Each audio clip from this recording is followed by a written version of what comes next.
be lonely. Someone else out there feels just like you. Go outside and be kind to a stranger. Watch what happens every time you do. Good morning, guys! It's day 2 in Osaka. We are going to Kyoto. Ito ang vibes. Pag super early in the morning, may mga nakikita kaming mga bata. Tingnan nyo. From afar lang. Nakikita nyo ba sila? Ang aga nilang pupunta sa school. Tapos, mga parents na naka-assign per day, tutulong sa kanila para mag-cross ng street. 19 degrees pala ang weather ngayon. Hindi siya super lamig. Ha? Ganda ng mga uniform, no? Parang mga nagtatrabaho lang sa opisina na. Guys, naligaw kami Tito Mark. Akala namin yung sinundan naming maps is Namba Station for JR line. Yung pala, JR siya pero sa bus pala. So guys, hanapin muna namin, ha? Good morning, Langga. So far guys, naglalakad pa rin kami ni Tito Mark papuntang Namba Station for JR line. Kasi bibili pa lang kami ni Tito Mark ng aming JR pass para makapag-travel kami papuntang Kyoto and then maybe and hopefully makapunta pa kami ng Tokyo and Nara. Ano yung na-notice namin dito? Yung mga tao ngayon on the way to work, on the way to school, halos lahat naglalakad. Kung hindi nagtitrain, mostly talaga lakad ng mga tao dito. Kaya siguro ang mga Japanese, no, slim. O, lakad lang talaga silang lahat, oh. Oo. Yun talagang parang mautong transportation nila bike, pero mas prefer nilang maglakad. O, mahira kaming may makita dito na nagtataxi. Kung may taxi man, meron, pero konti lang ang sumasakay. Mas prefer ng tao dito magbike, maglakad, and mag-train.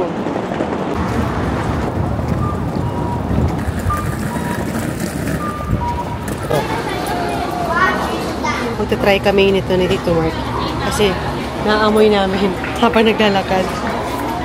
Hello! 1 chocolate and 1 almond. Yes. Take away.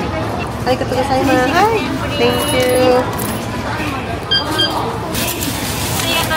Arigatou gozaimasu. Thank you. Ito na. Ano pangalan niya? Mannequin. Belgian Mannequin Waffle. Ang ginawa kasi ni Tito Mark, hinanap namin sa maps yung papuntang JR Station. Pero dapat pala, siguro ang ginawa na lang namin is sinearch namin from Coco Hotel to Kyoto para doon ibibigay yung direction kung anong station kayo pupunta, kung anong platform. Saan? Sige.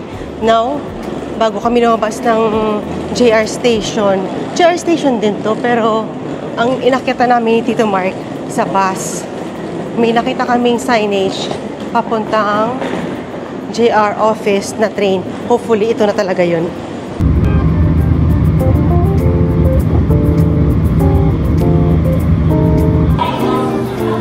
Guys, finally we arrive in Kyoto.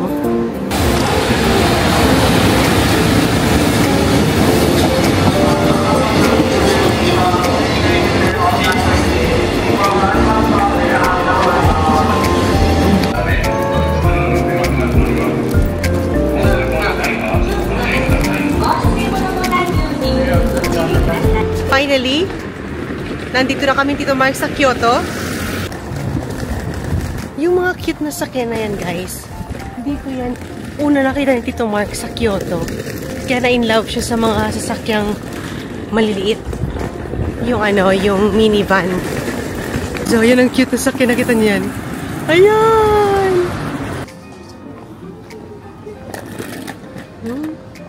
Hanap pa tayo dito. Ano ba tayong last natin kinain? Alam. Ay. Ito, diba? Hello! Matcha? Black sesame. Black Sesame kay Tito Mark. Ano kaya ang kukunin ko? Isang sinasabi niya. Ano title nun ulit? Popoto? Karinto. Ah, Karinto. And then one Karinto. It's brown sugar. Brown sugar, Japanese cookie? Yeah. Okay. You know, we were here last year, February. We tried your matcha. So now we come back and I said, let's go back to this store. Guys, we're back in Uka. Tekman nyo to. Pag nandito kayo sa Arashiyama, bago kayo pumasok sa bamboo forest, makikita nyo sa, parang siguro mga 100 meters away or 200 meters out, mga 200 meters away after ng station, hanapin nyo yung Japanese Ice Uka. Japanese Ice Uka. Kita ba? Japanese Ice Uka. Last year, ang tinikman namin Tito Mark, yung matcha. This time, try ko yung bestseller daw nila yung brown sugar with the cookies. Japanese cookie. With Japanese cookies. Yung kay Tito Mark, ang kinakain niya is sesame seeds. Nung dumating kami ng Arashiyama train station, ito agad yung aming unang pinuntahan. So, babalik kami ulit doon sa may bamboo forest. That time, kasi nung pumunta tayo Tito Mark, ano yun, no? Malamig. Winter. Actually, guys, meron akong sipon. Tsaka inubo. Pero, carry boom boom. So, minsan lang tayo makabalik ng Japan. Iinom na lang ako ng gamot. Kasi sayang yung chance. Ang sarap talaga. Hindi siya ganun katamis. Basta sa'yo. Masarap yan. Yung ka Tito Mark. Tignan ko. Ito yung sesame seeds. Masarap. Masarap din. Marami pa. Sumuli na lang ito yung ginawa ko. Magkano pala binila naman? 1,000. Ha? 500 each. Ah, yung pinaka-small size, 500 yen.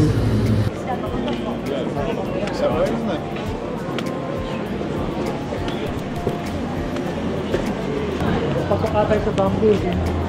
May shortcut ba dyan? Ay, kaya Tito Mark. Ah, dito tayo, Tito Mark. Dali, dali.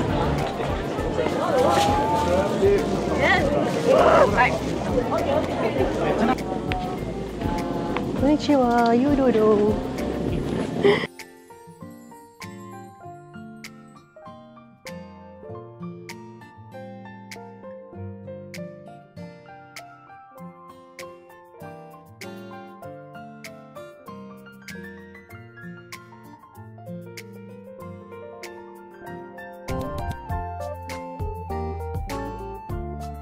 Iba rin yung vibes.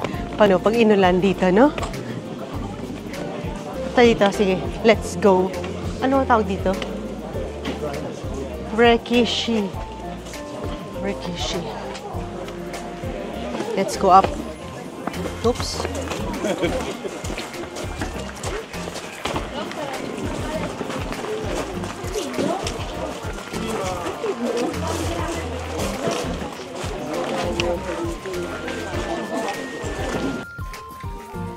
Ito yung Tenryuji Temple. Hindi na kami papasok ni Tito Mark kasi napuntahan na namin to last year. And then meron siyang entrance fee. 500 yen for adult and 300 for kids. Maganda dyan. Worth it naman to yung pagpasok mo dyan. Sabi nga daw nila, baka nga daw may encounter ka dyan ng mga monkey. Pero that time, wala kaming nakita ni isang monkey.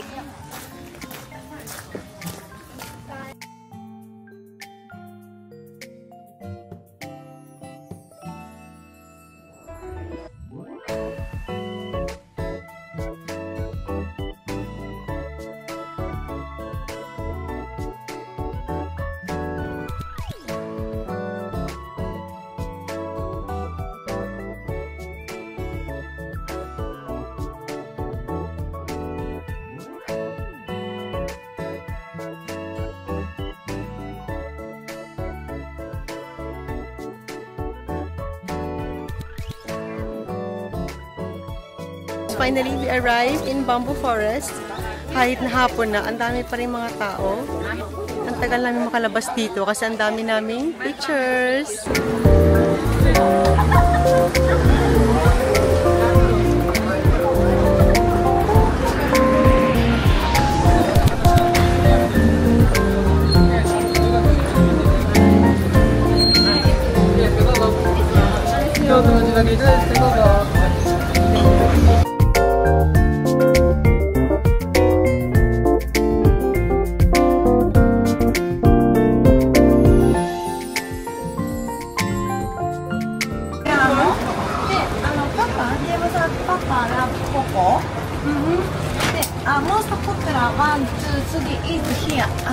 Assorted. あんな感じでね、ここに3つ入っていて、シックスパックス、レネートパックス。 6 packs and これニューフレーバー、ブラックセサミ、ティラミス、ソルト。でこれもいろいろね、ミックス、こういういろいろ。And then the whole pack, 2.8. Guys, if pupunta kayo sa Arashiyama Bamboo Forest, before kayo mag-proceed doon, asan yung kamay ko? Before kayo mag-proceed doon, daan kayo dyan sa may Salon de Royal. Maliit lang yan siya na shop. Katabi niya, gelato. Guys, ang sarap. Nakita lang din namin to sa isang vlogger na si JM. Ang sarap na kanyang chocolate. May pecan nuts, merong matcha. Ang sarap talaga. So, bumili kami nito. Yung naka-mix na. Cocoa powder with pecan nuts, matcha pecan nuts, and then candy coat pecan nuts. Hindi kayo magsisisi. Ang sarap. Tsaka, ang mura lang. Itong pack, it's only 18 dirhams. And then, sa yen, 780 yen. Pero kung gusto nyo kunin yung nakapack, 2,800. So, 65 dirhams lang siya. Guys, worth to try. ショップリーダー、ショップリーダー。 Arigato, Nanami. Salamat po. Salamat. Arigato gozaimasu, Nanami. Bye-bye. Thank you. Bye-bye. Bye-bye. Guys, we're done with our Arashiyama Bamboo experience. No, actually, it's our second time and we are happy na nakabalik kami ni Tito Mark. At this time, umuulan. No, hindi naman siya yung tipong malakas na ulan. Paambon-ambon, tapos hihinto. Anyhow, we enjoyed it. Nakakatuwang experience kasi magkaibang weather yung ngayon, tsaka nung pumunta kami ng February. So, that ends our vlog. See you next time. Bye! Bye, Tita Mark! Bye-bye! Lights on. So guys, tayo maglalaba para pag uwi natin ng Dubai, malinis na natin mga labahin. Yung ano ba instruction? Please do not use mesh washing bags. Detergent with fabric softener. Lock. And then, Ilang minutes lang yan eh. 4 minutes eh. so dito tayo sa 120 yan. 80 lang. Ito 1 kilo, 80 minutes. 1 kilo. It's yan eh. Ay, parang Ito. natin. Saan yan? Ito. Ito yan. 500. So, 1 kilo. 1 kilo. 80 minutes. 80 minutes. 500 yan. 500 yen. Ito siya. Mas makakatipid doon. Yung madami. Wash lang yan lang. Wala pang dry. Ah, okay. So, pang-ating coins. 1. Sakto din mo. 2, 3, 4, 5. Password. Ano password? Password. 9, 8, 7, 6. Alalahanin mo, ha? Ba't kasi dala lang stock number mo? Oo nga pala, no? Okay. Lock. Ayun. O, nalock na. Tapos, hindi nila ito matatanggal pag hindi mo binuksan kasi may password na. Okay. So, 9, 8, 7, 6. Yeah, 1 hour and 20 minutes. 1 hour and 20 minutes. Timer. Balikan namin ng 1 hour and 20 minutes. Kami mag-dinner muna. So, buy washing machine. Pagbalik namin mamaya, dry na yan siya. At least pag pag sinampay, wait lang. At least pag sinampay natin, saglit na lang yan siya matutuyo, no? Hey Siri. Set the timer for 1 and 15 minutes.